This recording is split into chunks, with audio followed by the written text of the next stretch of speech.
दोस्तों, आशिक तो बहुत हुए। हीर रांझा, रोमियो जूलियट, सुन्नी भूनकू। लेकिन क्या आपने किसी ऐसे सरफिरे आशिक को देखा है जो अपने प्यार को पाने के लिए किसी भी हद से गुजर गया हो और जिसने देवराज इंद्र को भी झुकने पर मजबूर कर दिया हो? ये कहानी देखोगे तो प्यार का असली अर्थ समझ में आएगा। बहुत समय पहले एक राजा राज करता था और उसका एक मंत्री था। राजा बहुत न्यायप्रिय था। सारी प्रजा सुखपूर्वक जीवन यापन करती थी। राजा और मंत्री के एक एक बेटा था। दोनों राजकुमार बहुत शरारती थे। हर रोज वे दोनों पनघट पर जाकर गरीब लोगों की कन्याओं से शरारतें करते, उन्हें जल नहीं भरने देते और धनुष बाण से उनके घड़ों को फोड़ देते थे, जिससे प्रजा बहुत परेशान हो गई। गरीब प्रजा राजा के कोप के डर से राजकुमारों की शिकायत नहीं कर पाते थे। बहुत तंग होकर एक दिन लोगों ने चुपके से रियासत छोड़कर बाहर जाने का निर्णय लिया और रात के समय सब लोग अपना अपना सामान बांधकर रियासत से निकल पड़े। गुप्तचरों ने रात के अंधेरे में बहुत सारी मिसालों को एक साथ कतार में जाते हुए देखा और राजा को कह सुनाया। राजा ने सिपाहियों को आदेश दिया कि उन सब लोगों को दरबार में पेश किया जाए। ऐसा ही हुआ। कारण पूछने पर लोगों ने डरते हुए राजकुमारों की शिकायत राजा से कर दी। यह सुनकर राजा बहुत क्रोधित हुआ और दोनों राजकुमारों को इसकी सजा देने का आदेश दिया। राजा ने गरीब लोगों को विश्वास दिया कि आज के पश्चात ऐसा कभी नहीं होगा और कहा कि सब लोग निश्चिंत होकर अपने अपने घर लौट जाओ। सब लोग अपने अपने घर लौट गए। दोनों राजकुमार बहुत घबरा गए और आधी रात को घोड़े पर सवार होकर महल से भाग गए। घने जंगलों से होते हुए वे दोनों बहुत दूर एक ऐसे अनजान शहर में पहुंच गए जिसके चारों ओर बहुत बड़ी दीवार थी। दीवार में केवल एक ही मुख्य द्वार था। सारा शहर चार दीवारी में बंद था। सारी दुकानें और महल खाली थे। बहुत अद्भुत शहर था। कोई भी दुकानदार या ग्राहक मौजूद नहीं था। दोनों राजकुमारों की नजर एक पुराने से घर पर पड़ी जहां से धुआं उठ रहा था। उस धुएं को देखकर उन्होंने यह सोचा कि शायद वहां कोई समारोह होगा। उन्होंने घोड़ों को हाँका और उस घर पर पहुंच गए। वहां जाकर उन्होंने देखा कि खाना बन रहा है, लेकिन बनाने वाला कोई नजर नहीं आ रहा। यह देखकर वे हैरान हो गए। इतने में एक बुढ़िया प्रकट हुई। दोनों राजकुमारों को देखकर बुढ़िया बहुत खुश हुई और बड़े आदर से राजकुमारों को आसन पर बिठाया। बुढ़िया ने कहा, मेरी दो बेटियां जवान हैं और मैं बहुत जल्दी उनकी शादी करना चाहती हूं। बहुत खोजने पर उनके काबिल कोई युवा लड़के नहीं मिले। आज आपको देखकर मैं खुश हूं, क्योंकि मैं अपनी दोनों बेटियों की शादी आप दोनों से करूंगी। राजा का बेटा भोला था, लेकिन मंत्री का बेटा बहुत चतुर था। उसने बुढ़िया से कहा, आपकी बेटियां दिखाई नहीं दे रही, कहाँ है वो अभी? बुढ़िया ने कहा, मेरी बेटियां हर रोज स्वर्ग में देवराज इंद्र की सभा में नृत्य करने जाती हैं, शाम तक लौट आएंगी। राजकुमार ने पूछा, क्या वो स्वर्ग की अप्सराएं हैं? तो बुढ़िया ने कहा, हाँ, वो स्वर्ग की अप्सराएं हैं।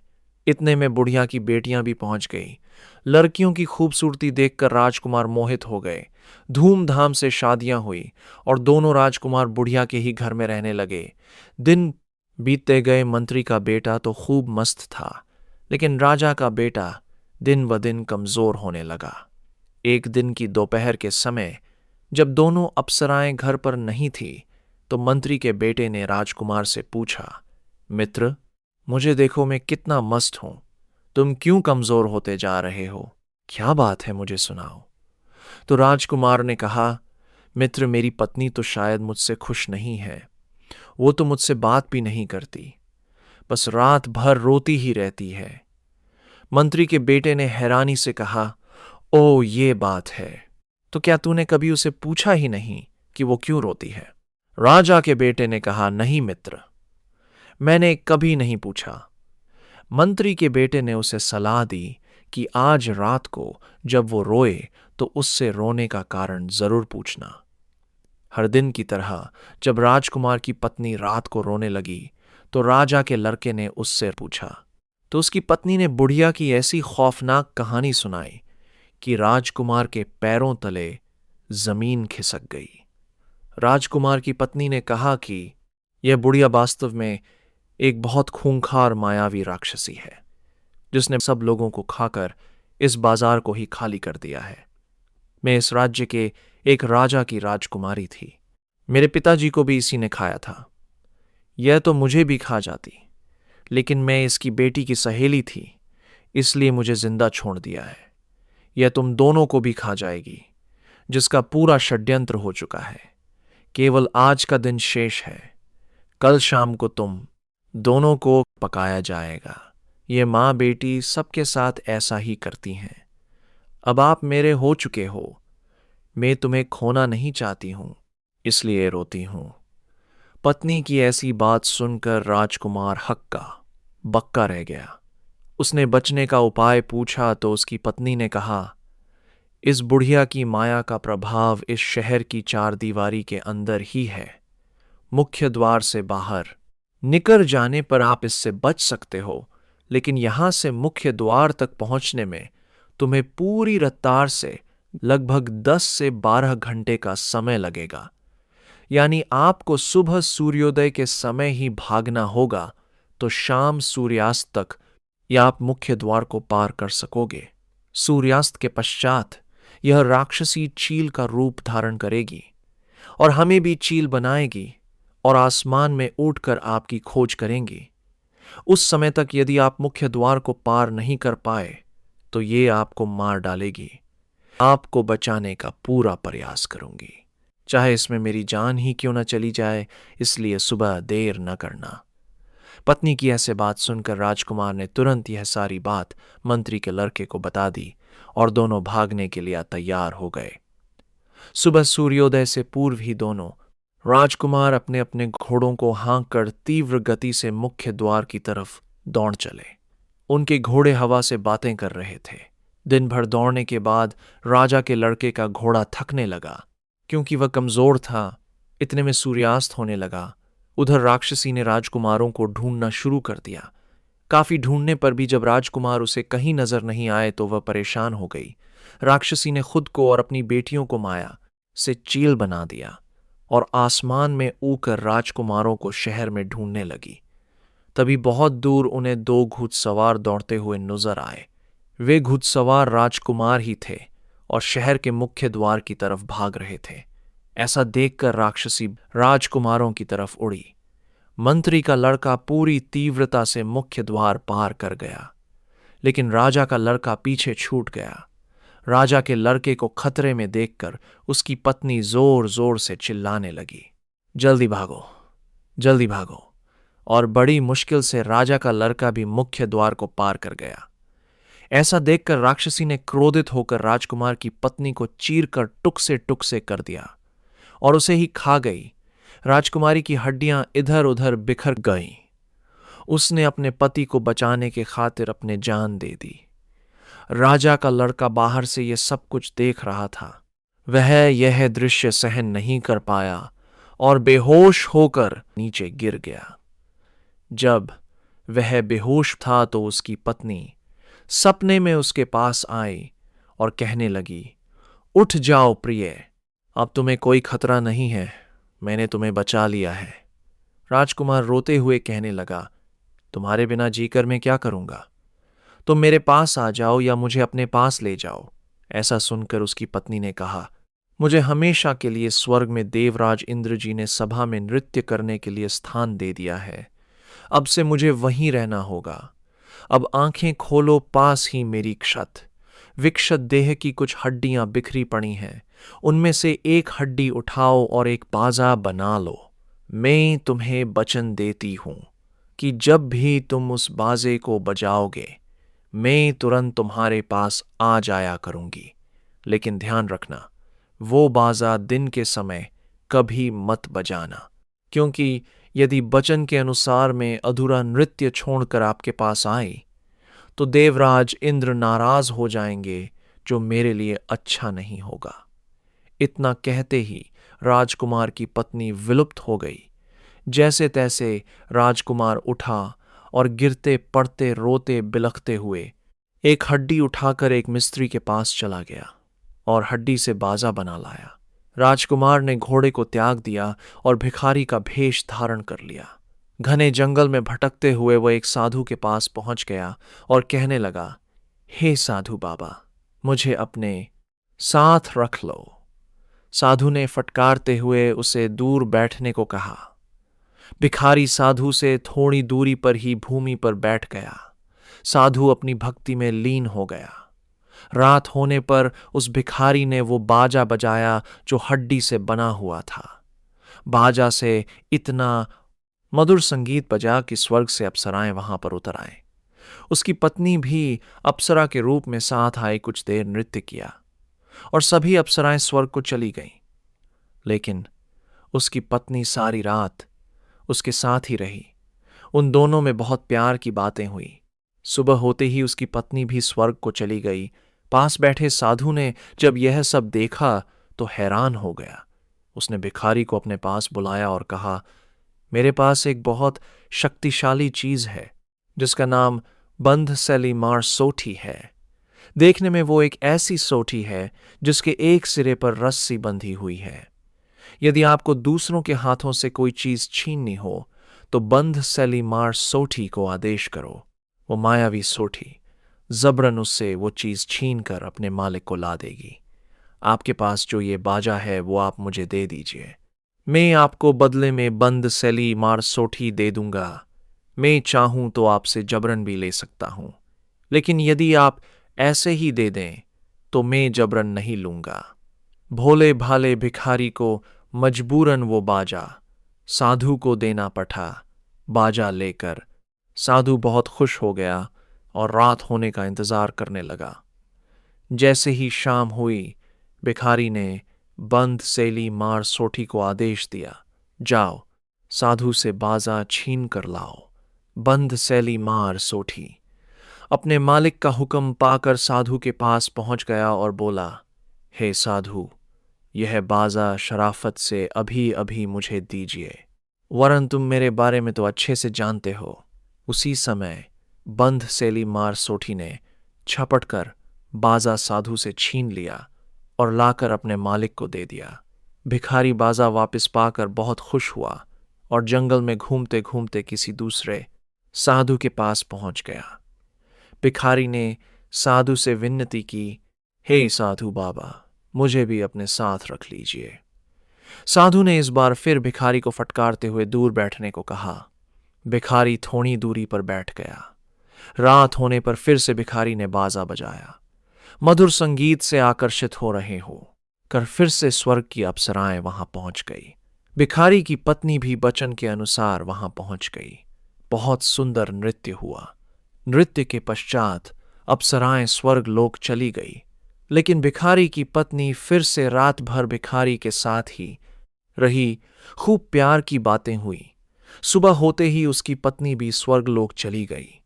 पास बैठा साधु ये सब देखकर आश्चर्यचकित हो गया और उसने भी भिखारी को पास बुलाकर कहा, मेरे पास बहुत शक्तिशाली वस्तु है जिसका नाम है मृगशैया।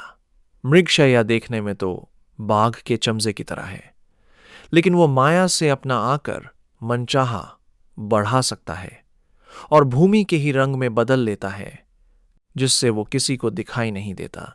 मृगशैया में आपको देना चाहता हूं, लेकिन इसके बदले में वो बाजा आप हमें दे दो। भिखारी मान गया और बाजा देकर साधु से मृगशैया भी ले लिया। शाम होते ही बंध सेली मार सोठी ने फिर से वो बाजा साधु से छीनकर अपने मालिक को दे दिया। अब भिखारी के पास 3 शक्तिशाली चीजें, हड्डी का बाजा, बंध सेली मार सोठी और मृगशैया हासिल हो चुकी थीं। तीनों चीजों को आदेश देकर वो कुछ भी कर सकता था। वह घूमते घूमते जंगल छोड़कर एक अनजान रियासत के समीप नदी के किनारे आया और वहां एक कुटिया में रहने लगा। वहां वह दिन को घूमता फिरता और रात को बाजा बजाकर अप्सराओं का नृत्य देखता हुआ बड़े मजे से रहने लगा। एक रात को नदी के किनारे अप्सराओं का नृत्य चल रहा था कि अचानक राजमहल से कुछ राजकुमारियों ने यह दृश्य देख लिया। सारा भेद जानने के लिए सुबह कुछ राजकुमारियां नदी के किनारे उसी स्थान पर पहुंच गईं और भिखारी से रात के नृत्य के बारे में पूछने लगीं। जब भिखारी टाल मटोल करने लगा तो राजकुमारियां क्रोधित हो गई और उसका सारा सामान तितर बितर करने लगी। एक राजकुमारी ने बाजा उठाया और बजाने लगी। जैसे ही बाजा बजा, उसका संगीत स्वर्ग में भिखारी की पत्नी के कानों में गूंजने लगा। वह उस समय देवराज इंद्र की सभा में नृत्य कर रही थी। नियम के विपरीत दिन को ही बाजा सुनकर भिखारी की पत्नी बहुत परेशान हो गई। उसने सोचा शायद आज उसका पति कुछ मुसीबत में होगा, इसलिए दिन को ही बाजा बजा दिया। उसने हड़बड़ी में देवराज इंद्र से अवकाश मांगा और उसी समय भिखारी के पास पहुंच गई। वहां पहुंचकर जैसे ही उसने भिखारी के इर्द गिर्द राजकुमारियों को देखा, वह अत्यंत क्रोधित हो गई। उसने कहा, रात को हमें बुलाते हो और दिन को राजकुमारियों संग विहार करते हो। उसने राजकुमारी से बाजा छीना और जोर से भूमि पर दे मारा। बाजा टूटकर दो टुकड़े हो गए। भिखारी ने पत्नी को समझाने का बहुत प्रयास किया, लेकिन वो नहीं मानी और पति को बिलखता छोड़कर स्वर्ग में पहुंच गई। राजकुमारियां राजमहल लौट गई। अब भिखारी वहां बिल्कुल अकेला रह गया। वह जोर जोर से रोने लगा। कोई सुनने वाला नहीं था। भिखारी दिन प्रतिदिन कमजोर होने लगा और बीमार होकर मरने की कगार पर पहुंच गया। भिखारी की दुर्दशा देखकर कुटिया में मौजूद मायावी शक्तियां बंद सैली मार सोठी और मृगशया आपस में कहने लगीं, अरे इस रियासत में हमारी माया के संदर्भ में मालिक के अतिरिक्त कोई नहीं जानता। यदि हमारा मालिक इस समय बीमारी से मारा गया तो हमारा वजूद समाप्त हो जाएगा। इसलिए हमें मालिक को बचाने के लिए कुछ करना चाहिए। दोनों ने स्वरूप धारण किया और हाथ जोड़कर अपने मालिक के सामने खड़े हो गए। मृगशैया बोली, मालिक, राजकुमारियों की मूर्खता के कारण आपकी जो दुर्दशा हुई है हमसे देखी नहीं जा रही। हम जानते हैं कि आपकी पत्नी इस समय आप पर बहुत क्रोधित हैं, लेकिन हमारे होते हुए आप बिल्कुल भी चिंता न कीजिए। अपना सारा सामान लेकर मेरी पीठ पे बैठ जाइए और मुझे आदेश दीजिए। मैं आपको आपकी पत्नी के पास पहुंचा दूंगा। मृगशैया के ऐसे वचन सुनते ही भिखारी राजकुमार प्रसन्न हो गया और मृगशैया पर बैठ गया। उसने जैसे ही आदेश दिया, मृगशैया स्वर्ग की तरफ ऊंट चली। बहुत खूबसूरत नजारा था। स्वर्ग में चारों तरफ फूलों की बहार थी। कहीं सोने और चांदी की तरह चमकते हुए खूबसूरत वृक्ष तो कहीं हरे भरे मैदान थे। बहुत से तपस्वी भक्ति मुद्रा में लीन थे। चारों तरफ ध्वनि गूंज रही थीं। चारों तरफ शांति ही शांति थी। आकाश में देवी देवता नजर आ रहे थे जो बहुत ही खूबसूरत थे। इसी खूबसूरत पर्यावरण में देवराज इंद्र अपनी सभा में आसन पर विराजमान थे। अन्य देवी देवता भी अपने अपने आसन पर विराजमान थे। मधुर संगीत बज रहा था और उस संगीत पर अप्सराएं नृत्य कर रही थीं, जिनमें भिखारी की पत्नी भी नृत्य में मगन थी। सभी अप्सराएं श्रृंगार से सुसज्जित थीं। इतना खूबसूरत दृश्य देखकर भिखारी राजकुमार मंत्रमुग्ध हो गया। उस सुंदरता में अपनी दशा देखकर वह स्वयं पर ही लज्जित महसूस कर रहा था। वह एक कोने में फर्श पर बैठा हुआ था। कोई उसकी तरफ नहीं देख रहा था। इतने में देवराज इंद्र की सभा संपन्न हुई और सभी अप्सराएं महल से बाहर जाने लगी। तभी उसकी पत्नी की नजर उस पर पड़ी। भिखारी राजकुमार को देखकर उसकी पत्नी ने उसको हैरानी से देखा और उसका हाथ पकड़कर महल से दूर ले गई। अलग में बैठकर हंसकर पूछने लगी, आप यहां भी आ गए? तो राजकुमार ने कहा, मैं आपके बिना नहीं रह सकता प्रिय। उसने भिखारी राजकुमार को स्नान आदि कराया और नए वस्त्र पहना दिए। अब वो फिर से राजकुमार की तरह लगने लगा। अब अप्सरा राजकुमार को अपने शिविर में ले गई और उसे समझाने लगी, अगर आप वास्तव में मेरे बिना नहीं रह सकते तो कल देवराज इंद्र की सभा में आकर आप वो बाजा बजाना और मैं बहुत सुंदर नृत्य करूंगी कि देवराज इंद्र खुश हो जाएंगे, और फिर देखना मैं इंद्र से तुम्हें मांग लूंगी और फिर हम शादी करके एक साथ रहेंगे। अगले दिन राजकुमार भी इंद्र की सभा में प्रवेश कर गया और इंद्र से बाजा बजाने की अनुमति मांगी। इंद्र ने राजकुमार को अनुमति दी और राजकुमार ने बाजे पर इतना सुंदर संगीत बजाया कि राजकुमारी अप्सरा थिरक थिरक कर नाचने लगी। इतना सुंदर नृत्य देखकर इंद्र बहुत प्रसन्न हो गया कि नृत्य तत्म होते ही राजकुमारी से बोला, हे सुंदरी, आज आपके नृत्य ने मुझे मंत्र मुग्ध कर दिया है। आज तुम जो चाहे मांग लो, हम तुम्हारी हर मुराद पूरी करेंगे।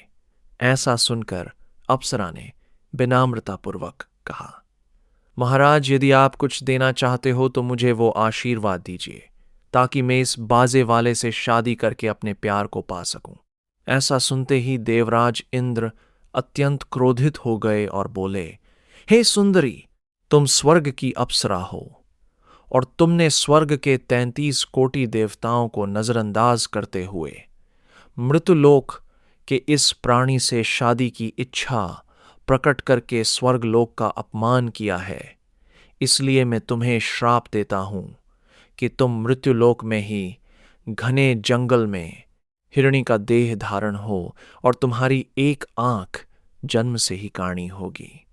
ऐसा श्राप पाकर राजकुमारी अप्सरा बहुत घबरा गई और इंद्रदेव के चरणों में गिरकर कहने लगी, हे स्वर्गाधिपति, मुझे इतना कठोर श्राप मत दीजिए।